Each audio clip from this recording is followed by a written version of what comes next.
Dylan est certes sur un lit d'hôpital, mais il est tiré d'affaire selon les médecins. 7 éclats d'obus viennent de lui être retirés de la tête et du corps après une opération chirurgicale effectuée vendredi dernier au CHU de Treichville. Dylan se porte mieux. Tu te portes bien? Tu arrives à manger? Oui. Tu arrives à bien manger?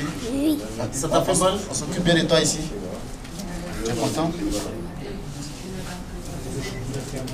Il avait seulement 3 ans dans la nuit du 12 au 13 mars 2011 lorsqu'un obus éclate dans la cour familiale, raconte un proche. Dans la nuit du mardi à mercredi matin, il m'a trouvé pour dire c'est sa maman qui est arrivée. Il y a un obus qui est tombé chez eux, mais qu'il y avait le petit, leur maman et puis sa soeur qui avait été touchée. J'ai constaté les dégâts que ça avait causé.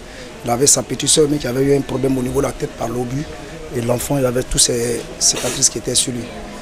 Bon, on était vraiment, il faut reconnaître que c'était un peu difficile. Bon, ça fait pas mal de temps. Chaque fois, l'enfant a toujours des petits trucs dans le corps.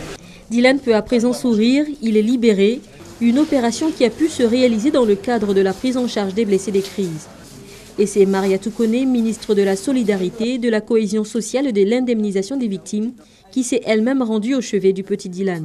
Aujourd'hui, par la grâce des services du CHU de Treichville, quelques balles ont été extraites. Il en reste encore parce qu'on ne peut pas tout extraire en même temps.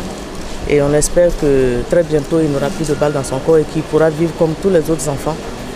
Donc cet enfant a subi un traumatisme aussi bien physique que psychologique. Vous comprenez, tout le monde est décédé. C'est triste. C'est un enfant qui sera totalement pris en charge par l'État de Côte d'Ivoire.